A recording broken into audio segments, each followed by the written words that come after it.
¿Cómo se lo podrían explicar de una manera democrática? ¿Cómo podrían hacer pedagogía democrática diciéndonos que seguiremos siendo menores de edad los vascos y las vascas porque a ustedes... a nosotros lecciones de pedagogía democrática no nos van a dar Sí, mire, voy a que sí, señora Cuca, tranquila. Si yo ahora voy a gastar en torno a 1 minuto y medio porque usted hacía una apelación a la necesidad de la claridad y de la verdad. Y yo voy a contar algo que creo que contribuye a la verdad.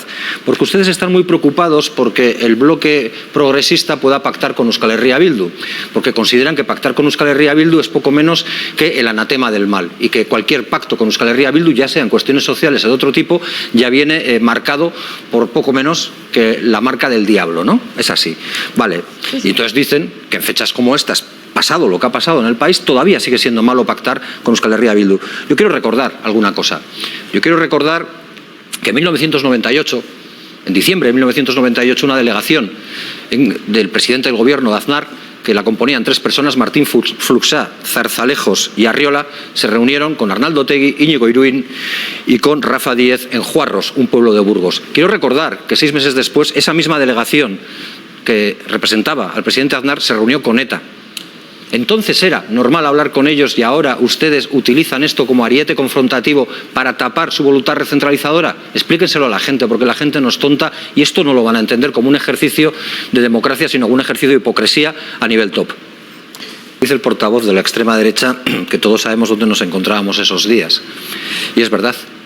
Yo me encontraba en una vigilia en Ermua, la noche previa a que asesinaran a Miguel Ángel Blanco. Y me encontraba pidiendo la libertad de Miguel Ángel Blanco en Ermua. Yo no sé dónde estabas tú o dónde estaba usted. Yo sí sé dónde estaba yo. Sí sé lo que es Euskal Herria. Y sí sé cuál es el componente emocional que ha vivido Ermua. Y lo conozco muy bien. Y usted debería recordar o debería saber siquiera, ahora que ha viajado por el País Vasco, esa bonita región que dice usted, que en Ermua la segunda fuerza política es Euskal Herria Bildu y la primera fuerza política el Partido Socialista. Y ustedes ni están ni se les espera. Bueno, sus discursos de odio van en contra de la voluntad que este pueblo, que el pueblo vasco ha manifestado para avanzar, para mirar hacia adelante, para dar garantías de no repetición. Y se lo está diciendo un representante de una formación política que ha hecho bandera siempre de la no violencia y que ha hecho siempre una apuesta para que la política de la izquierda soberanista vasca se moviera por parámetros de diálogo, de no violencia y, desde luego, por vías políticas, pacíficas y democráticas. Ojalá la extrema derecha del Estado español algún día aprendiera esa lección. No hemos venido al mundo para agachar la cabeza, ni ante los poderes económicos, ni ante aquellos que quieren arrojarnos una vez más a las tinieblas del fascismo. Vayan de verde o vayan de azul, siguen siendo la misma expresión del franquismo español. Y que hagáis lo posible también, para que otra gente lo entienda, os pido que no olvidéis las huelgas feministas, que no olvidéis a los activistas climáticos, que no olvidéis la lucha de los trabajadores de Altos Hornos y el hilo histórico de la resistencia obrera, a defender el derecho a un trabajo digno, unas pensiones dignas, a una educación de calidad, una sanidad pública y universal y no deteriorada y vendida a 4 para el enriquecimiento de 4. Salid a defender una vida que merezca la pena de ser vivida. Pero sabéis muy claro que aquí nadie nunca nos ha regalado ningún derecho, que los derechos se han peleado día a día, palmo a palmo, en las calles, en las universidades, en los institutos, en los centros de trabajo.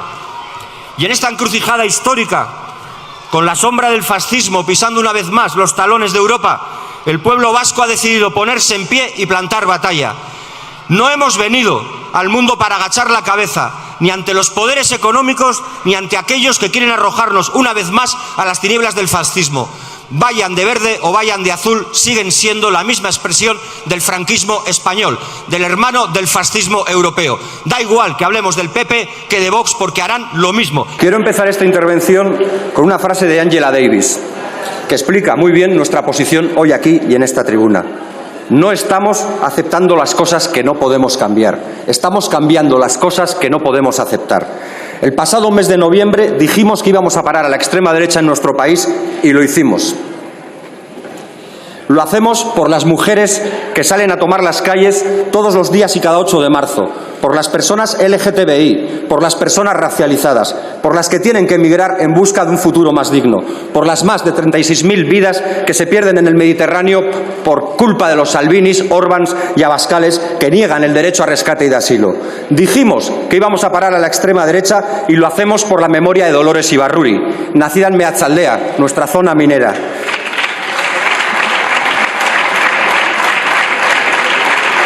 Ella, la pasionaria, desde el Ministerio de la Gobernación dijo por primera vez no pasarán, y hoy lo volvemos a decir. Pero lo hacemos también por la memoria de Josu Muguruza, diputado electo de esta Cámara asesinado bien cerca de aquí por unos pistoleros de extrema derecha. El único condenado de aquel crimen pasó solo 2 años en la cárcel. Justicia extraña, aquella que hace pasar 2 años en la cárcel a un condenado por asesinato y 3 años a 3 jóvenes de Altsasu por una pelea de bar.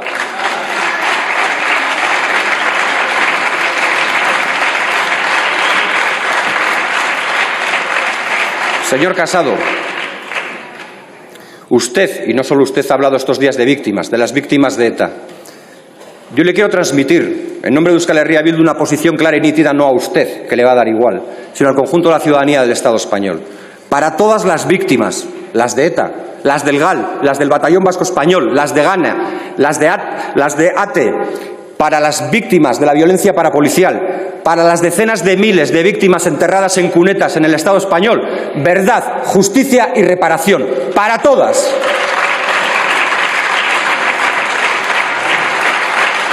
Y le quiero decir otra cosa, señor Casado. Quizás no lo haya visto en los grandes medios de comunicación. Todos los años, cada 10 de noviembre, en el Parlamento Vasco, se celebra un homenaje a las víctimas de la violencia. Euskal Herria Bildu está presente siempre. Hay un partido que no está presente, es el Partido Popular.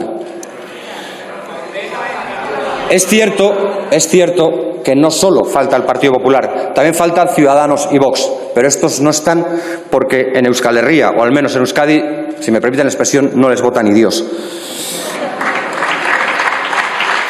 Pero a los hooligans de las bancadas ultras no les molesta lo que nosotros digamos, les molesta nuestra propia existencia. Pero nosotros no estamos aquí para agradarles a ustedes, ténganlo claro. Estamos aquí para demostrarles con nuestra presencia que ni nos vencieron ni nos domesticaron. Y no lo han hecho con nosotros y no lo han hecho con el pueblo vasco.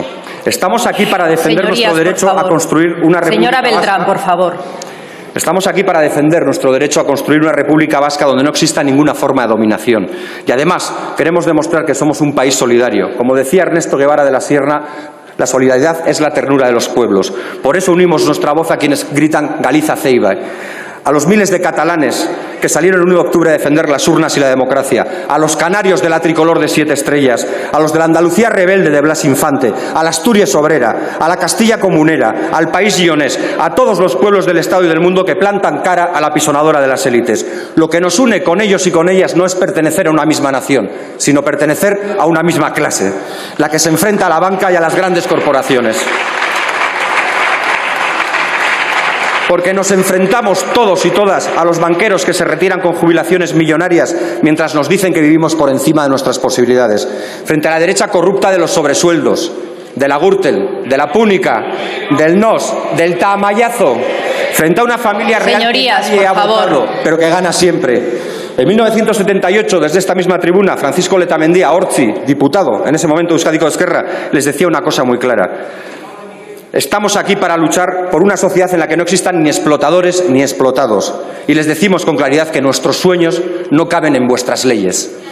Hoy quiero recordar, para finalizar, unas palabras de Daniel Ben Said, militante histórico de la LCR francesa y del mayo del 68. Nos hemos equivocado a veces, incluso a menudo, y sobre bastantes cosas. Pero nunca, jamás, nos hemos equivocado, ni de adversarios ni de trincheras.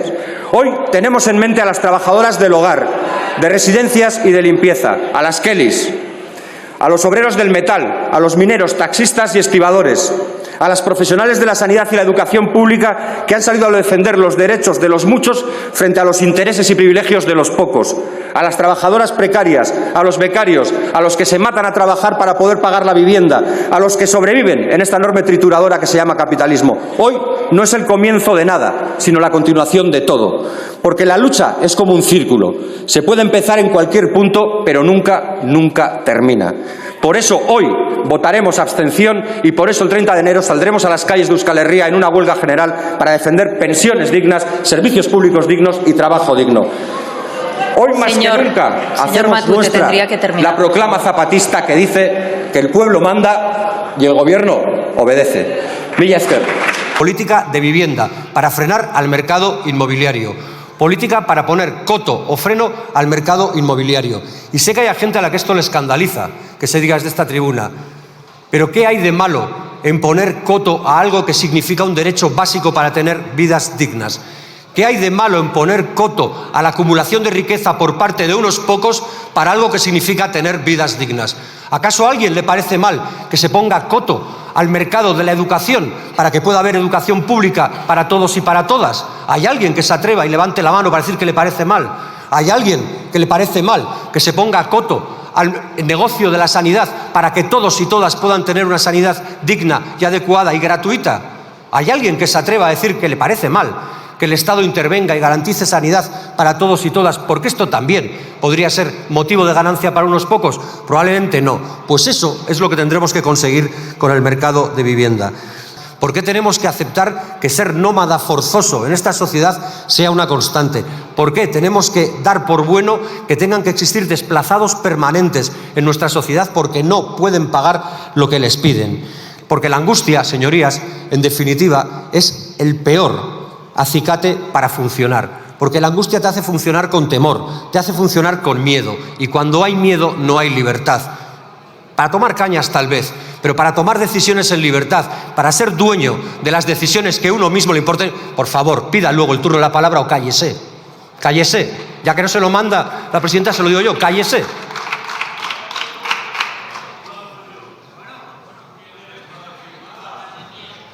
¿Qué? Señor diputado, por favor, no tiene la palabra. Está en el uso de la palabra el señor Matute García de Jalón y yo ruego silencio a toda la Cámara. ¿Ven por qué no hay que privatizar la educación? Porque bastante poca hay, a pesar de que es pública. Sí. Para debatir, para que todos podamos debatir en igualdad de condiciones, es justo y es necesario que no se anteponga, o precisamente es justo que quede muy claro entre todos que no va a haber condicionantes para nadie, tampoco para aquellas personas que se sienten amenazadas por la presión, por la amenaza y por la extorsión de ETA. No es el camino correcto decir vamos a debatir para resolver el conflicto y para que ETA deje las armas. Lo correcto, lo absolutamente justo, sería decir que ETA nos deja hacer un debate que esta sociedad necesita con independencia de ella para poder llegar a un nuevo marco de convivencia más justo, más libre y más igualitario. Porque también, y no queremos olvidarlo, uno de los factores que oprime y que hace que esta sociedad no sea tan libre, tan justa y tan igualitaria es la violencia de ETA. El estatuto podía tener sus limitaciones, o que de hecho tenía sus limitaciones, pero que ha permitido a este pueblo avanzar, no solo a este pueblo en lo político, sino a este pueblo en lo social. Y si no fuera así, ni siquiera yo entendería el sentido del voto que Batasuna, que en ese caso Herri Batasuna, dio al estatuto, que fue la abstención. Si tan mala era, si tan malo era el estatuto, si tan mala era la estrategia que acompañaba al estatuto, ¿por qué Herri Batasuna se abstuvo y no votó en contra? ¿Cuál sería ahí? Como decía, estamos hablando de un debate en torno al modelo de Estado. Y es bueno que no lo saquemos de ahí. Porque ese es el debate que se está dando en el conjunto de la sociedad española, que se está dando en todos los lugares de lo que actualmente compone el Estado español. Y para abordar este debate lo podemos hacer de varias maneras. Desde Esquerra Batua lo hemos dicho con mucha claridad y en muchas ocasiones. Lo hacemos desde una perspectiva federalista y lo hacemos desde una perspectiva negociadora. No queremos confrontar, no deseamos confrontar con el Estado español nada. Queremos negociar con ellos porque creemos que todos nos necesitamos, porque creemos que la construcción no se hace de espaldas a nadie, porque no es bueno que traslademos discursos a la sociedad que plantean que la solución a nuestros problemas pasa de confrontar con nuestros vecinos. La solución a nuestros problemas pasa por negociar y por construir junto a nuestros vecinos, porque son nuestros vecinos, nos guste o no, y porque además nosotros creemos desde Esquerra Batua que es mucho más lo que nos une que lo que nos separa. No solo existe un conflicto entre Euskal Herria y el Estado español y el Estado francés. También existe, lo quieran ver o no, un conflicto entre vascos, porque tan vascos son los señores del Partido Popular como los del Partido Socialista, como ustedes, como los del PNV y como nosotros. Y también entre nosotros tenemos un conflicto irresuelto. No vale de nada cuando nos interesa mirar al conflicto que Euskadi o Euskal Herria pueda tener con el Estado francés y el Estado español si no somos capaces de ver que entre nosotros también tenemos un conflicto. Y es un conflicto que no se resuelve con viejas retóricas sobre la identidad que debe primar sobre otras, sino sobre la posible combinación de identidades, sobre la posible creación de marcos de convivencia plurales donde todas las identidades sean respetadas. Es probable que se puedan buscar a futuro marcos de diálogo más amplios.